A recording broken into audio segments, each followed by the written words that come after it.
தமிழகத்திலே ஒரு புதிய ஆட்சி தோன்றியிருக்கிறது. சுதந்திர இந்தியாவினுடைய வரலாற்றிலே, தமிழகத்தினுடைய வரலாற்றிலே ஜோசப் விஜய் என்கிற ஒருவர் தமிழகத்திலே முதலமைச்சராக வருவார் என்று யாராவது நினைத்து கூட பார்க்க முடியாத ஒரு சூழ்நிலையிலே அப்படிப்பட்ட ஒரு மாபெரும் அதிசயத்தை இறைவன் நிறைவேற்றி காண்பித்திருக்கிறார். இந்த தேர்தல் பல செய்திகளை உறக்க சொல்லியிருக்கிறது. சாதி, மதம், பணம் என்று அரசியலில் ஆதிக்கம் செய்த அத்தனையும் அடித்து நொறுக்கி ஜனநாயகத்தினுடைய உண்மையான விழுமியங்களை வெளிக்கொண்டு வந்த பெருமை இந்த தேர்தலுக்கு உண்டு. அதான் கேட்டாங்க, இந்த வகுப்புவாத அரசியலுக்கு இதைவிட ஒரு பெரிய முற்றுப்புள்ளி வைப்பதற்கு இந்த விஜய் ஃபேக்டர் இருக்கு பாத்தீங்களா?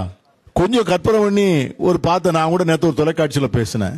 விஜய் என்கிற ஃபேக்டர் இல்லைன்னு வச்சுக்கோங்க, தமிழ்நாட்டில் எலெக்ஷன் ரிசல்ட் எப்படி இருந்திருக்கும்? பாஜகவுக்கு எத்தனை இடம் வந்திருக்கும்? அதிமுகவுக்கு எத்தனை இடம் வந்திருக்கும்? பாஜகவுக்கு ஒரு 15-20 சட்டமன்ற உறுப்பினர்கள் கையிலே கிடைத்திருந்தால் தமிழ்நாட்டில் விட்டு வைப்பார்கள் அவர்கள்? ஒன்றும் இல்லாமல் பாஜகவை ஒரே தேர்தலிலே துடைத்து வெளியே போட்ட பெருமை இந்த தேர்தலுக்கு உண்டு.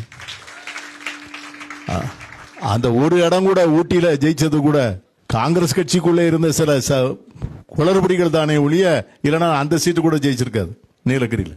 ஆனால் இந்த நாட்டினுடைய பெரும்பான்மையாக இருக்கின்ற மக்கள், அவர்கள் சாதி பார்க்கவில்லை, அவர்கள் மதம் பார்க்கவில்லை, அவர்கள் நல்லதொரு மாற்றம் வேண்டும், அந்த மாற்றத்தை கொண்டு வரக்கூடிய தகுதி இந்த இளைஞருக்கு இருக்கிறது என்கிற நம்பிக்கையோடு அவர்கள் வாக்களித்திருக்கிறார். ஆகவே அப்படிப்பட்ட ஒரு நல்ல காலம், நாம் எல்லோரும் அதை சாட்சியாக பார்க்கக்கூடிய பெரிய பாக்கியத்தை பெற்றிருக்கிறோம்.